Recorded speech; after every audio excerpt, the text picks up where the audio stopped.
Ladies, alam nyo ba na pagdating sa lambingan, may mga dapat kayong malaman tungkol sa kalalakihan? Hello guys! So, ang topic natin for today, eto.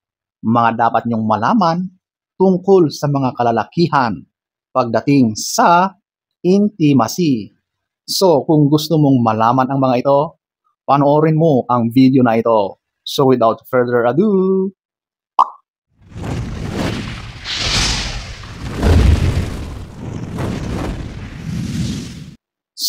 eto, ating alamin ang mga dapat nyong malaman tungkol sa mga kalalakihan pagdating sa intimacy, or ito yung oras nyong dalawa para sa isa't isa. Number 5, eto, yung gustong-gusto ng lalaki na nangunguna ka. Oh, ano ba ang ibig sabihin nito? Ito na yung literal na pagdating sa inyong dalawa sa buhay nyo bilang magkarelasyon sa loob ng kwarto, gusto ng lalaki na gawin mo ang first move. Gawin mo rin yung mga bagay na ginagawa niya sa iyo. Unahan mo siya, okay? Yung mga ganyang mga gagawin mo, sobrang magugustuhan ng lalaki yan. Matutuwa yan kasi bihira ang gumagawa ng first move na yan. Madalas at yung nakasanayan ng lahat, laging lalaki ang nangunguna pagdating sa ganyang bagay. So, para maiba naman, ikaw naman ang dapat magparamdam, dapat manguna, magpakita ng motibo. Yan, gustong-gusto ng lalaki yan. Bago yan sa kanyang paningin, kaya siguradong sobrang matutuwa yan sa mga moves na gagawin mo, di ba? Huwag nang mahiya. Isang tabi yung pagiging mahiyain at ilabas ang totoong saloobin mo sa ganyang gawain. Siguradong mag-i-enjoy kayong dalawa. At siguradong yung pagmamahalan ninyong dalawa ay mas titibay. Okay? Promise. Number 5. Number 4. Ito yung masamang ugali. Kapag masama ang ugali mo bilang partner na babae, kahit napakaganda mo, kahit napaka-sexy mo, kahit talagang nakakagigil ka, ay mawawalan at mawawalan ng gana ang lalaki kapag masama ang ugali mo. Okay?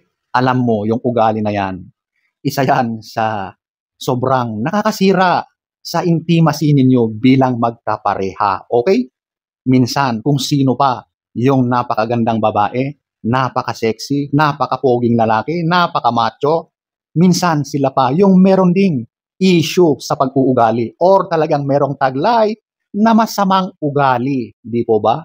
So, wala talagang perfectong tao. Meron at meron pa rin yung mga flaws. At kapag ganyan ka, siguradong yung buhay nyo sa kwarto, mawawala yan. I-expect mo na siguradong maglalaho yan dahil sa mga ipinapakita mong masamang ugali towards your partner. So, kung kaya mo pang baguhin yan para sa relasyon ninyo, gawin mo. Pero kung mas nananaig yung pride at yung ugali mo ay hindi mo na talaga kayang baguhin, wala nang mangyayari dyan. Masisira at masisira ang inyong pagsasama. So, ayan po ang number 4. Number 3. Mahihirapan siya kapag stressed siya. Ano ba ang tinutukoy ko dito? So, ito, yung pagkalalaki niya, yung pagkamacho ng lalaki.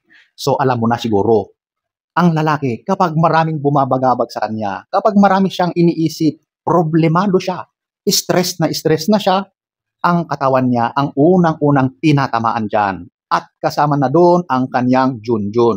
Yung kanyang pagkamacho ay wala na. Kasi, ang stress talagang matindi yan kung tumama sa tao. Physically, emotionally, at mentally. Sa physical, nako, wala na yan. Hindi mo na yan maasahan na makakapag-perform pa. Okay? So, kapag nakikita mo na may bumabagabag sa iyong partner na lalaki, pakinggan mo siya. Ipakita mo na nandyan ka para magbigay ng comfort kahit yun lang. Comfort mo lang siya. Ipakita mo na nandyan ka para suportahan mo siya sa mga oras na siya ay nahihirapan. Okay? Kahit lalaki yan, pagdating sa mga ganyan, bumibigay din yan. Nananahimik lang yan, pero sa loob nun, wasak na wasak na. Okay?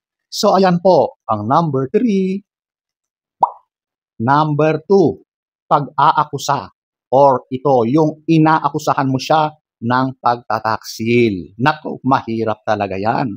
Ang hirap kayang i-defend ang sarili kapag hindi naman totoo ang mga bintang sa iyo, di ba?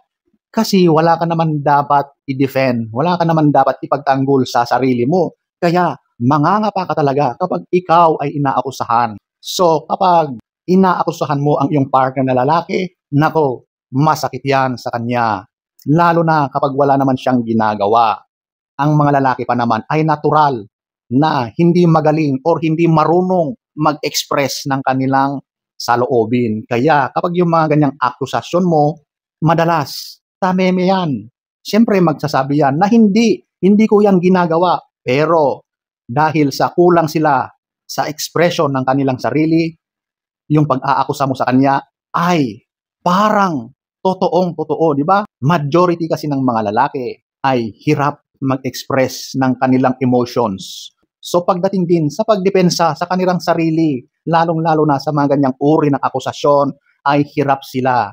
So madalas ang nangyayari is nananahimik sila, nagdi-deny sila, pero yung to the point na salita sila ng salita, hindi sila ganon. Okay? So pagdating na sa buhay niyo doon, sa kwarto ninyo, wala na yun. Siguradong naglaho na yan. Sino ba naman ang gaganahan kapag yung mga ganyang major na accusations ay ipinaparatang mo sa partner mo na wala namang ginagawang kasalanan. Okay?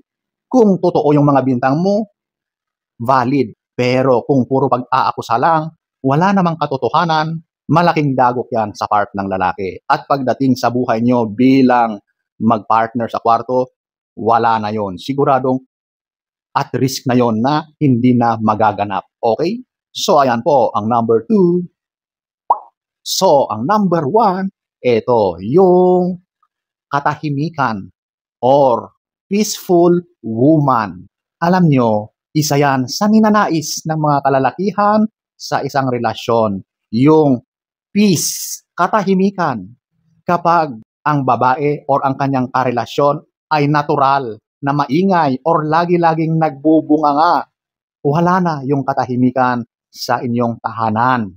So, pagdating na sa quality time, sa oras nyo bilang magkarelasyon, wala na yan sa lalaki. Nawawala na yung gana niya. Ayaw na niya. Pagdating sa bagay na yon, wala na siya sa mood. Ayaw na niyang ibigay kasi hindi na susunod ang kanyang katawan dahil sa mga nangyayari sa inyong dalawa. Yung katahimikan na ninanais ng lalaki ay wala na. Hindi na niya nararamdaman. Kaya ang kanyang katawan, ang kanyang physical na well-being ay hindi na akma para gawin ang bagay na yon. So ayan, ang isa sa mga naaapektuhan talaga kapag wala ng katahimikan sa inyong dalawa. So ladies, kung wala namang napakalaking issue or bagay na dapat niyong ikagalit or talagang isinusumbat sa partner niyo, pag-usapan ninyo ng maayos yan. Hindi yung lagi-lagi kang maingay, nagsisigaw, nagbubunganga sa partner mo. Pero kung meron naman talagang matinding rason, nako, ibang usapan na yon. Pero ang peace of mind, yan talaga ang hinahangad ng isang lalaki sa isang relasyon. Ganyan din sa mga kababaihan. So ayan po, ang number 1. So ayan po, ang ilan sa mga bagay na dapat mong malaman tungkol sa mga kalalakihan pagdating sa buhay niyong dalawa sa loob ng kwarto. So sana ay nagustuhan nyo ang ating topic for today. Next story time, don't forget to subscribe